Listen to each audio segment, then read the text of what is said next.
Le jour se lève sur des tours d'immeubles modernes, collés de la plus petite à la plus grande. Une production Salon du Livre et de la Presse Jeunesse en Seine-Saint-Denis. Le soir tombe sur les immeubles. Dans la nuit, des lumières brillent aux fenêtres. Dans le ciel, 3 mots s'allument. Qui lit dort. Le titre clignote puis s'éteint. Daphné et les moments parfaits. Le matin, un papa entre dans une cuisine. Barbu, en costume cravate, il boit une gorgée de café.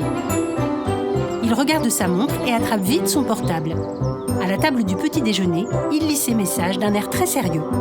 Devant lui, assis devant un bol de céréales, un petit garçon en pyjama dinosaure le fixe. Papa?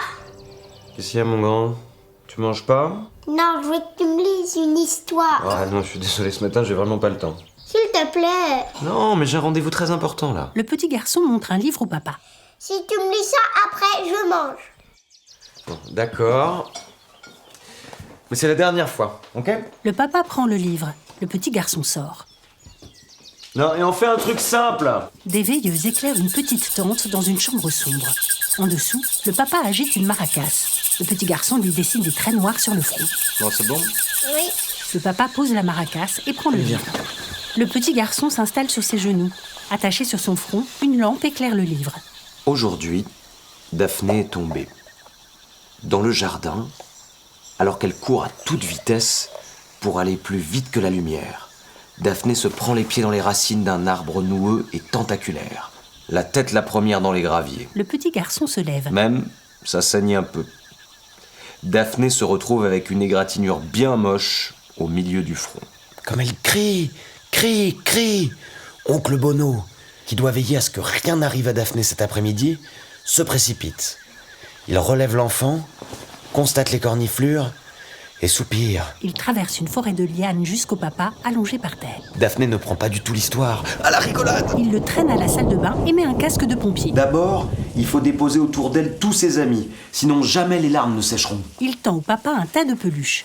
Tonton, qui panique, ramène dans la salle de bain Typhon l'éléphant. Madame Bibil, un peu cassée. Vieille poupée, qui en a vu d'autres. Et puis, Birson l'ourson, bien sûr. Il lui donne un plaid à fleurs. Mais ça ne suffit pas. Daphné pleure. Il lui faut aussi la couverture bicolorée. Et le coussin bigarré. Vite, vite. Tonton va les chercher. Tout ce petit monde est installé par terre, sur la couverture, à même le carrelage de la salle de bain. Il attend quoi, le tonton? Demande Madame Bibil. Le papa agite un ourson en peluche. Il attend que Daphné perde son front, quoi? Demande Birson l'ourson. Non, mais les tontons ne sont plus ce qu'ils étaient, ronchonne vieille poupée. Ah, ah, ah, tiens bon, Daphné, tiens bon, la rassure Typhon, l'éléphant. Le papa jette un dinosaure. Tonton s'agite dans les placards. Où sont les pansements? Et le désinfectant? Comment est-ce qu'on s'y prend? D'abord, Daphné ne dit rien.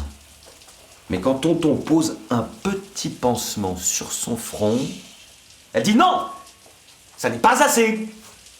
Quand Tonton pose un deuxième pansement un peu plus grand, ça n'est pas bon! Daphné dit qu'elle a très mal et que les pansements sont ridicules et ridicules et trop petits. Et Tonton colle sur son front tous les pansements. Non! Le petit garçon colle plein de pansements au papa. Tonton enroule autour de la tête de Daphné un bandage immense. À table. Il enroule et tourne et enroule et tourne encore. Le papa a un gros bandage sur la tête. Maintenant, sur la tête de Daphné, il y a un énorme chapeau tout rond. Plus grand que son casque de vélo doré. Plus grand que le chapeau de mariage orange de la cousine de papa. Tonton finit le travail, concentré. Puis il s'assoit face à Daphné, inquiet. Il la regarde dans les yeux. Il espère que ça va marcher. Ça va mieux? Daphné hésite. Réfléchit un peu. Je crois maintenant qu'il me faudrait une tartine à la confiture de lait. Pour que ça soit parfait. Malicieux, le petit garçon mord dans une tartine. La nuit, des fenêtres brillent sur l'un des immeubles modernes. La couverture de Daphné et les moments parfaits apparaît. Au bord d'une baignoire, Daphné verse une goutte de thé sur la langue d'un gros chien roux. Un livre de Julien Bonny et Lisbeth Renardi, édition Hélium. Réalisation Pierrick Roland avec Adrien Madinier et Camille Roland-Albaret. Audio description Stéphanie Bourguignon en collaboration avec Tatiana Lujic.